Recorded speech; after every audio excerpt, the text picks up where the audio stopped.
Good morning everyone. आज आप लोगों का स्टेट का बुक स्टार्ट होने वाला है, स्टैटिक्स का। जानते हैं स्टैटिक्स जो है आपके बीकॉम पार्ट थर्ड का 8वां पेपर होता है। ये आज हम लोग फर्स्ट टाइम स्टार्ट करने जा रहे हैं स्टैटिक्स, जो कि आप लोग अभी फिलहाल पार्ट 2 में है, बट पार्ट 2 वाले को हम कन्वर्ट कर रहे हैं पार्ट थर्ड वाले। कुछ समय को रहते हुए हम लोग इसको पढ़ रहे हैं। इसमें देखेंगे बहुत कुछ है, बहुत सारा चैप्टर है। ठीक है, हम लोग बेसिकली न्यूमेरिकल की तरफ बढ़ेंगे। न्यूमेरिकल पर ज़्यादातर ध्यान देंगे। न्यूमेरिकल में क्या क्या आता है। सबसे पहला चैप्टर न्यूमेरिकल के दृष्टिकोण से मेजर्स ऑफ सेंट्रल टेंडेंसी, हम लोग पहला चैप्टर पढ़ेंगे, मेजर्स ऑफ सेंट्रल टेंडेंसी। इसमें 3 चैप्टर है। एक है मीन, दूसरा है मीडियन और तीसरा है मोड। आप लोग अंडर 10 में 9 क्लास में या 11 क्लास में पढ़े होंगे, 9, 10, 11 में पढ़े होंगे आप मीन मीडियन मोड निकालने का तरीका। बहुत इजी में पढ़े होंगे, थोड़ा सा पढ़े होंगे, अब बहुत बच्चा की तरह पढ़ के ख़त्म करें, लेकिन वैसा नहीं। जितना हल्के में उसको पढ़े थे उतना हल्का, उतना ईजी नहीं है। यहाँ पे बहुत कुछ है, इसमें बहुत कुछ है। उस समय जो पढ़े तो बहुत कम था, लेकिन अभी जो पढ़ेंगे बहुत ज़्यादा इसमें मिलेगा हम लोगों को। तो सबसे पहले हम लोग कैटेगरी में बांटते हैं, जो कि आप लोग कैटेगरी कभी नहीं देखे होंगे कि इसको कितने कैटेगरी में रखा गया है। मीन मीडियन मोड को बनाने का जो कैटेगरी है, उस कैटेगरी के विषय में जानेंगे हम लोग। फिलहाल सबसे पहले मेजर्स ऑफ सेंट्रल टेंडेंसी में हम लोग इसका पहला स्टेप होता है मीन। मीन पे चर्चा करेंगे हम लोग। मीन का दूसरा नाम भी होता है, इसको हम लोग एवरेज कहते हैं। तीसरा नाम भी होता है, इसको अर्थमेटिक एवरेज कहते हैं या अर्थमेटिक मीन भी कहते हैं। उसको याद रखना, उसको हिंदी में माध्य भी कहते हैं और औसत भी कहा जाता है। तो हम लोग का सबसे आज इम्पोर्टेंट टॉपिक है मेजर्स ऑफ सेंट्रल टेंडेंसी। इसमें 3 चीज सीखेंगे स्टेप बाय स्टेप। पहले हम लोग सीखेंगे अर्थमेटिक मीन, दूसरा सीखेंगे, बाद में सीखेंगे मीडियन, तीसरा सीखेंगे मोड। अब मीन तो आप लोग पढ़े होंगे 9th 10th में 11th में। उसको निकालने का प्रोसीजर कितना है, उसको हम लोग 3 तरीके से निकालते हैं। एक होता है डायरेक्ट मेथड, एक होता है शॉर्टकट मेथड और एक होता है आपका स्टेप डिविएशन मेथड। तीनों तरीके से इसको सॉल्व करने का प्रोसीजर आप लोग को बताएंगे और आप लोग को अच्छा लगेगा समझने में। और याद रखना, ये आपके सिलेबस का ये 8वां पेपर होता है। आप लोग का फर्स्ट पेपर क्या हो गया, जो आप लोग पार्ट 1 में पढ़े, जिसको कहते हैं फाइनेंशियल अकाउंट। सेकेंड पेपर क्या हो गया आपका ऑडिटिंग, जो पार्ट 1 का था। अब आते हैं पार्ट 2 में। पार्ट 2 में आपका 2 पेपर है। एक है कॉमर्शियल लॉ, इसको बिजनेस लॉ भी कहते हैं, और दूसरा आपका स्पेशलाइज्ड अकाउंट, इसको SPL अकाउंट भी कहते हैं। तो आपका कॉमर्शियल लॉ 3rd पेपर हो गया और स्पेशलाइज्ड अकाउंट आपका 4th पेपर हो गया। 5th पेपर आपका आप 5th 4th 5th 6th 7th 8th आपका मिलेगा 3rd ईयर में। तो उसमें सबसे पहले 5th पेपर आता है आपका कॉस्ट अकाउंटिंग, 6th पेपर आता है मैनेजमेंट अकाउंटिंग, 7th पेपर आता है इनकम टैक्स और आपका 8th पेपर आता है स्टैटिक्स। ये सबसे अंतिम पेपर है, लेकिन हम इसको सबसे पहले पढ़ेंगे। इसलिए पहले पढ़ने का रीज़न है कि ये ऑलमोस्ट सबको समझ में आ जाएगा ये। चलिए देखिए, इसमें सबसे पहले हम लोग मेजर्स ऑफ सेंट्रल टेंडेंसी में पढ़ते हैं मीन। मीन को दूसरा नाम क्या बोलते हैं हम लोग, एवरेज बोलते हैं, औसत भी कहते हैं हम लोग। इसका कैटेगरी कितना होता है, 3। एक होता है इंडिविजुअल, दूसरा होता है डिस्क्रीट, तीसरा होता है कंटिन्यूअस। 3 कैटेगरी में इसको रखा गया है, इंडिविजुअल, डिस्क्रीट और कंटिन्यूअस। इसको हिंदी में क्या कहते हैं, व्यक्तिगत श्रेणी। इसको हिंदी में क्या कहते हैं, खंडित श्रेणी। इसको क्या कहते हैं, अखंडित या फिर सतत भी कह सकते हैं। हिंदी में अखंडित या सतत कह सकते हैं इसको। अब सबसे पहले हम लोग, आप लोग सिर्फ आप 11th में या 11th में तो खैर अगर जो भी बच्चा मेरे पास पढ़ा था उसको हम क्लियर समझाए थे, बट 9, 10 में आप कैटेगरी नहीं समझोगे, कैटेगरी वाइज कैटेगरी कैसे सॉल्व करते हैं इसको। इंडिविजुअल कौन है भाई, डिस्क्रीट कौन है और कंटिन्यूअस कौन है। जब तक आप तीनों को कैटेगरीज वाइज कैटेगरी नहीं समझोगे, आप फार्मूला उल्टा सीधा लगा दोगे, आंसर निकाल दोगे अलग वाले फार्मूला उल्टा सीधा लगा दोगे आप। देखो चलिए, सबसे पहले हम सीखते हैं इंडिविजुअल निकालने का। देखिए इंडिविजुअल लिखिए यहाँ पे। इंडिविजुअल में क्या कैलकुलेट, 3 तरीके से हम बोले मीन निकालने का प्रोसीजर होता है। Calculation of mean by direct method. Direct method से मीन का सिंबल ये होता है, एक्स के ऊपर डॉट इस तरह मार देते हम लोग, ये मीन का सिंबल हो जाता है। तो हम लोग क्या लिखे, मीन बराबर सिग्मा x बाय n। आप लोग बहुत सारा बच्चा पढ़े होंगे sigma x by sigma f भी बोलते हैं आप लोग। वो f बहुत पुराना भाषा हो गया, उसको छोड़ दीजिए, भूल जाइए आप n का प्रयोग करेंगे। तो sigma x by n sigma f भी लगाएंगे तो गलत नहीं, बट वो बहुत पुराना हो गया, हम लोग न्यू तरीके से सीखते हैं, नया प्रोसीजर में उसको एन कहा जाता है। दूसरा शॉर्टकट, कहने के लिए शॉर्टकट मेथड है, बट शॉर्टकट नहीं है, ये उतना ही लॉन्ग पड़ जाएगा। क्या फॉर्मूला होता है इसका? a plus sigma dx by n। Calculation of mean by step deviation method, इसका फॉर्मूला क्या होता है इंडिविजुअल में? Sigma ds into i divide by क्या हो जाता है? n। ये इसका प्रोसीजर हो गया आपका स्टेप डेविएशन मेथड का। ये तीन तरीके से, फिलहाल हम लोग अभी दो तरीका से न्यूमेरिकल बनाने के लिए सीखेंगे, एक शॉर्टकट, एक डायरेक्ट और शॉर्टकट से सीखेंगे हम लोग। ये हुआ इंडिविजुअल प्रोसीजर, इंडिविजुअल का फॉर्मूला। अब देखिए डिस्क्रीट, यहां देखेंगे डिस्क्रीट और कंटिन्यूअस दोनों एक साथ लिखे, क्योंकि डिस्क्रीट और कंटिन्यूअस में सेम ही फॉर्मूला का प्रयोग होता है, सिर्फ उसका फॉर्मेट अलग हो जाता है, थोड़ा सा हल्का सा अंतर है जो हम बताएंगे तब समझ में आ जाएगा, बट फॉर्मूला सेम होता है। क्या लिखे? Calculation of mean by direct method, mean का क्या फॉर्मूला होगा? Sigma fx by n। उसके बाद हम लोग फिर लिखे शॉर्टकट में क्या है? a plus sigma f dx by n। Step deviation में क्या लिखे? a plus sigma f ds by n into I. तो डायरेक्ट और शॉर्टकट में अंतर क्या है? यहाँ पे f आ गया और यहाँ पे f नहीं है, बस यही है और कुछ नहीं है, क्योंकि उसमें फ्रीक्वेंसी रहता है, ऐसे फ्रीक्वेंसी नहीं रहता। किसमें? इंडिविजुअल में फ्रीक्वेंसी नहीं रहेगा, फ्रीक्वेंसी मतलब f, और डिस्क्रीट कंटिन्यूअस में फ्रीक्वेंसी रहेगा। जब तक फ्रीक्वेंसी नहीं रहेगा डिस्क्रीट कंटिन्यूअस नहीं कर सकते हैं। सबसे पहले हम सीरीज पहचानने का तरीका बताएंगे। सीरीज कैसे पहचानेंगे? कौन इंडिविजुअल सीरीज है, कौन डिस्क्रीट सीरीज है और कौन कंटिन्यूअस सीरीज है, ये सीरीज पहचानने के लिए सबसे पहले हम सिखाएंगे। अभी फिलहाल हम लोग फार्मूले पे चर्चा करते हैं। तो ये तो हुआ मीन निकालने का तरीका। तीन तरीके से मीन निकालते हैं। इंडिविजुअल, तीन कैटेगरी है उसका, इंडिविजुअल है, डिस्क्रीट है और कंटिन्यूअस है। तीनों तरीके से फॉर्मूला आपका सामने रखा है। एक मीन और होता है, इसको कंबाइंड मीन कहते हैं हम लोग। कंबाइंड मीन का फॉर्मूला होता है, देखिए यहाँ पे कंबाइंड मीन को इस तरह इंडिकेट करते हैं। अब इसको 123 नहीं समझ बैठिएगा, 1 2 3 है वो।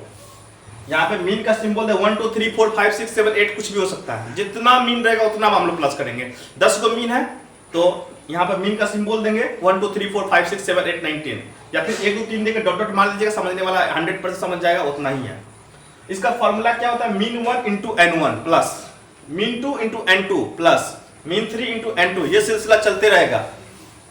और डिवाइडेड बाय क्या हो जाएगा? n1 plus n2 plus n3 plus n4, ये भी सिलसिला, ये डॉट डॉट का मतलब ये चलते रहेगा। जितना मीन रहेगा उतना दिखाएंगे, जितना n रहेगा उतना, इसको कहते हैं कंबाइंड मीन, जो कि इसका भी प्रयोग आपको बहुत ज्यादा होने वाला है। ये हो गया कंबाइंड मीन का फॉर्मूला, इसको भी रखेंगे आप। अब आपको हम सिखाएंगे इंडिविजुअल सीरीज में इसको सॉल्व कैसे करते हैं हम लोग। चलिए हम सबसे पहले इंडिविजुअल को सीखते हैं।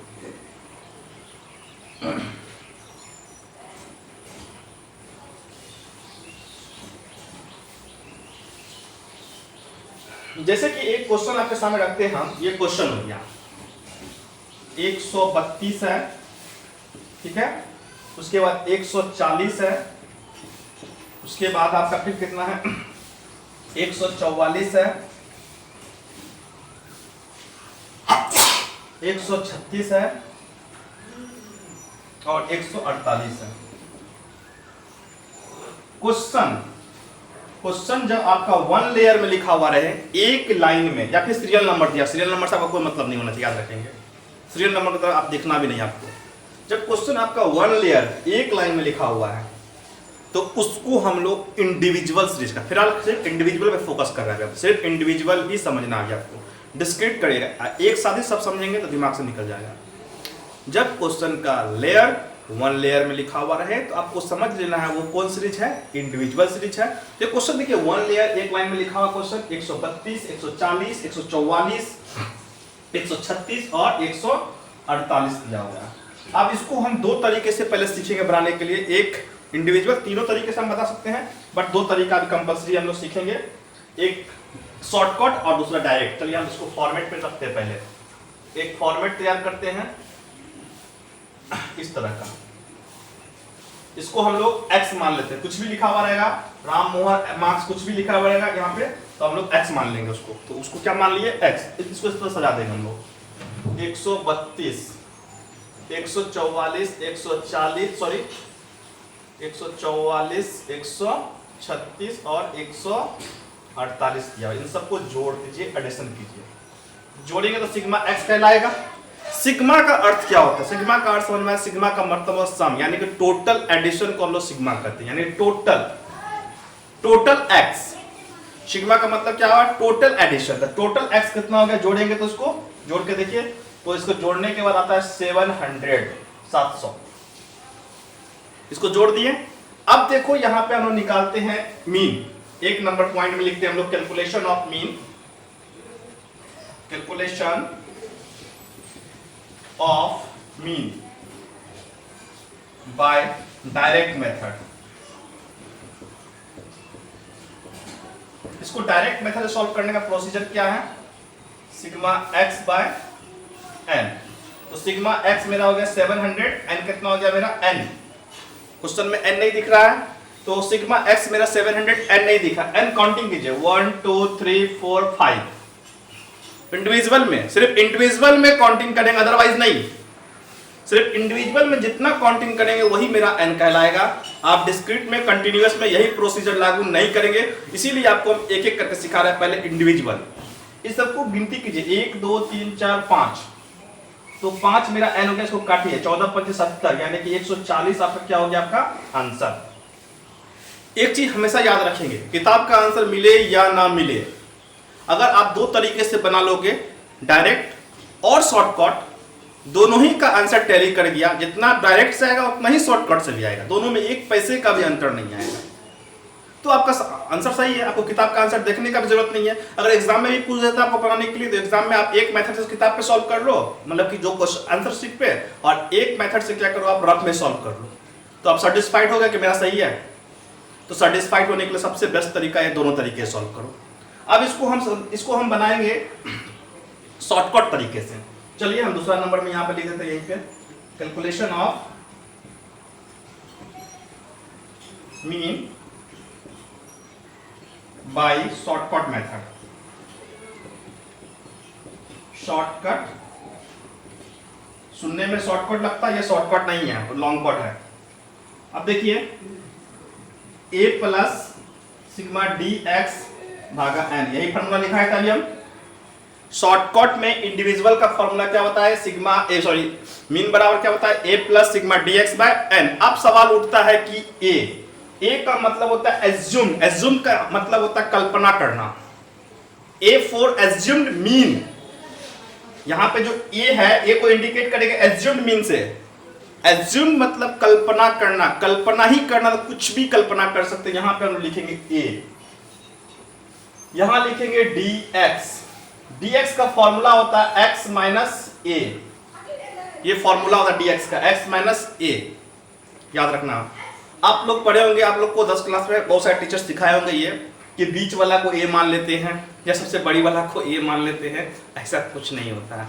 a मीन्स एज्यूम मतलब कल्पना करना। जब कल्पना ही करना, कुछ भी मान लो ये, या फिर इससे बाहर मान लो ये, एनीवे कुछ भी मानकर सॉल्व किया। कि आप सीखे कि आपको क्या बता दिया? बीच वाला। तो हम क्या बोल रहे हैं आपको? कुछ भी मान लो। जब बीच वाला मानो, साइड वाला मानो, कोई बाहर वाला मानो, तब भी तो मेरा आंसर आएगा करेगा। तो मन में बैठा हुआ जो होगा, आप लोग के बीच वाला ही मानेंगे, बड़ी वाला जो मानेंगे उसको दिमाग के निकाल के फेंक दीजिए। आप मान लो 6 डिजिट है, तो बीच वाला कौन होगा? 5 डिजिट में समझ में आ रहा है बीच वाला होगा, लेकिन 6 डिजिट में समझ में आएगा? नहीं समझ में आ रहा है, बीच वाला कौन होगा? क्या 2 के बीच का काटना पड़ेगा क्या? ऐसा नहीं होगा आपको। तो a का आप क्या करेंगे? कुछ भी मान लेंगे, जरूरी नहीं है कि बीच वाला होता है, इसलिए आपका आंसर आ जाता होगा। बीच वाला मानो, साइड वाला मानो, प्लस ऊपर वाला मानो। लेकिन एक मेरा राय है आप लोग से कि आप हमेशा जो है राउंड फिगर में माना करो, तो आपको निकालने में ज़्यादा बेहतर होगा। राउंड फिगर में मानो, या फिर 2 तरीका, राउंड फिगर समझ में आ रहा है, या फिर इसमें से 200 मान लो, 100 मान लो, तो आपको निकालने में ज़्यादा बेटर होगा। राउंड फिगर समझ में आ गया? तो हम आपको बता चुके हैं, बीच वाला मानो, साइड वाला मानो, या इससे बाहर मान लो, इसमें है ही नहीं वो मान लो, कोई भी मान लो, तब भी आपका आंसर आएगा, 100% आंसर आएगा। हम हर तरीके से प्रूव करके आपको दिखा देंगे। आप ये गलतफहमी निकाल दो कि जो डिजिट इसमें है वही डिजिट मानेंगे, ऐसा निकाल दो दिमाग से। हम इससे बाहर कुछ भी मान सकते हैं। ये होता है एक का तरीका। तो हम क्या बताएं आपको, एक राय दी आपको, आप राउंड फिगर में लेके चलो, या फिर दूसरा इसका तरीका क्या, दूसरा मतलब कि मेरा खुद का राय है, ओपिनियन है, आप तो कुछ मान तो आंसर आएगा ही आएगा, लेकिन अपना ओपिनियन दे रहे हैं, अपना एक सलाह दे रहे हैं आपको। पहला राउंड फिगर और दूसरा आपको मानना होगा जो इसमें सबसे मिनिमम हो उसको मानोगे ना तो आपका सारा का सारा रिजल्ट जो आएगा वो पॉजिटिव आएगा। जब हम ये निकालेंगे dx तो सारा पॉजिटिव आएगा, जब आप इसमें का सबसे मिनिमम या जो कम रहेगा वो मानोगे तो दो तरीका राय दिया, बाकी आपका आप किसी तरीके से बना सकते हो। चलो हम लोग मान लेते हैं ए मानते हैं हम लोग इसमें मान लेते हैं 140, अगर आपके तरीके से मानेंगे 144 मान सकते हैं, या फिर हम आपके तरीके को चेंज कर छोड़ के हम दूसरे तरीके से ये मान लेते हैं। तो चलो हम मान लेते हैं आपको इसमें से सबसे कम कौन है इसमें, तो सबसे कम इसमें दिया हुआ 132, चलो 132 मान लेते हैं।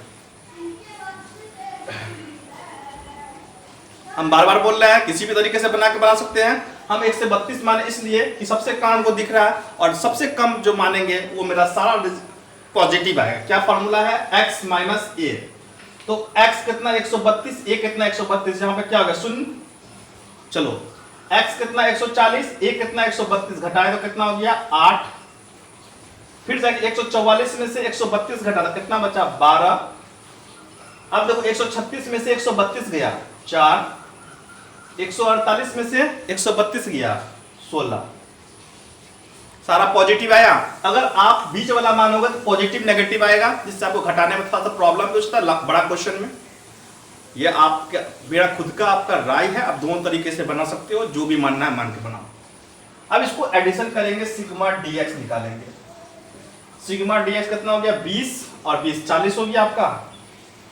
चलिए फॉर्मूला यहाँ पे रखा हुआ आपका a plus sigma f dx by sigma dx by n, तो a कितना माने थे हम लोग 132, 132 और सिग्मा dx कितना निकला हम लोग का 40, n कितना हम लोग का है 1 2 3 4 5, कितना बार में कट गया 8 बार में कट गया 132, अब प्लस हो गया 8 तो 140। देखो ये दोनों आंसर टैली किया। आप मेथड कोई लगाओ, डायरेक्ट लगाओ, स्टेप डिविएशन लगाओ या फिर शॉर्टकट लगाओ, सबका आंसर एक आएगा। देखिए डायरेक्ट से भी 140 और इनडायरेक्ट से भी 140 ही आया आपका। ये सबसे इंपॉर्टेंट टॉपिक था, ए मानना। आपके दिमाग में जो वायरस घुसा हुआ होगा कि बीच वाला को ए मानेंगे, आपको सामने हम सबसे ऊपर वाला को ए मान के सॉल्व कर दिए। आप बोलोगे इसमें जो डिजिट नहीं है 100 इसमें नहीं है, 100 मान के सॉल्व करो तो भी आपका आंसर 100% आएगा। आप इसको 100 मान के भी सॉल्व कर सकते हैं। तो ये हो गया पूरा कंप्लीट इंडिविजुअल का प्रोसीजर। आई थिंक सबको समझ में आया भी हो गया। तो हम कुछ क्वेश्चन आप लोगों को देते हैं और आप लोग अभी तुरंत बना के उनको ग्रुप में सेंड करेंगे, तो हम लोग फिर डिस्क्रीट की तरफ बढ़ेंगे और फिर उसके बाद कंटिन्यूअस की तरफ बढ़ेंगे। डिस्क्रीट और कंटिन्यूअस एक साथ खत्म करेंगे। क्वेश्चन नंबर 1 और 2 दिया हुआ है, 1 और 2 को आप सॉल्व करके इसको हमको व्हाट्सएप ग्रुप पे आप लोग सेंड करेंगे। जो PDF कल हम भेजे थे उसी में से